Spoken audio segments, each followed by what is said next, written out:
Now the story of a 37-year-old new mother from Toledo who became paralyzed during a horse competition, but not in the way you might think. She had no idea she suffered a very rare condition that could potentially take her life at any moment.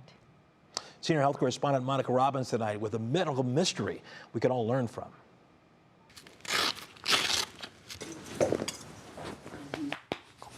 Kate Sippel started riding at age 2, and her love of horses led to her veterinary career.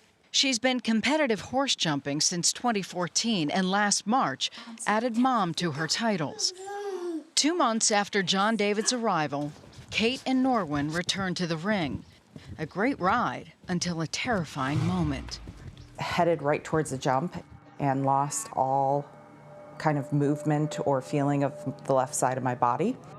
It felt like somebody punched me in the face. Norwin kept going, and 3 jumps later, it had gone, and I was kind of back to how I felt before. Kate blamed time away from the ring, but the episodes kept happening and getting worse. I hit the ground and I couldn't get back up. I tried to push myself up and I couldn't.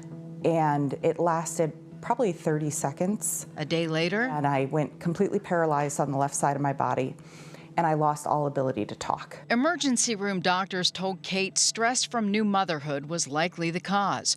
But as she was leaving, it happened again, 4 more times. As a veterinarian, she knew something was wrong. This time, she reached out to her own doctor. She said, "You are 100% correct. This is scary. This is not right. Let's do something." And she got me into a neuro consultation. The neurologist diagnosed mini strokes called transient ischemic attacks, or TIAs. Despite blood thinners, Kate was now having 15 a day, and she feared for her baby. Who was going to take care of that little guy, and who was going to raise him to do all of the things that I wanted him to do? I just laid in the hospital bed in tears. In general, TIAs don't cause brain damage. They typically resolve in about 24 hours. But they are a huge red flag. The patient could potentially have a massive stroke within a week to 90 days. Kate's doctors told her it was okay to have 2 or 3 a day, and they would check on her in 6 months. Absolutely not.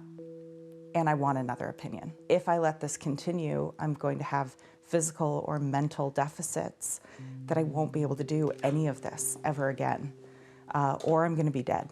Finally, she learned the cause, a rare condition called moya moya. It's where these blood vessels kind of wither away to nothing. She needed a specialist and didn't have to look far. We see dozens and dozens of patients per year with this condition, and many of them will go on to surgery. Cleveland Clinic surgeons took Kate's temporal artery and connected it to another artery in her brain, bypassing the dwindling carotid and saving her life. Moya moya vasculopathy is a rare vascular condition that develops. It typically develops in childhood or early adulthood. It involves a thickening that occurs within the carotid arteries that are inside the brain, eventually causing complete blockage of these arteries. We understand what happens to the blood vessels, but what we don't know is how to necessarily prevent this from happening.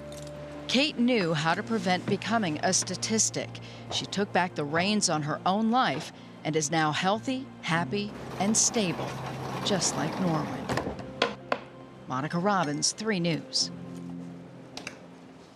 And Monica tells us that moya moya is a Japanese term that means puff of smoke, and that apparently is what blood vessels in brain scans look like in patients with the condition. Glad she's okay. Exactly, and a really informative story for us too. Monica Robbins always coming through. Always coming through.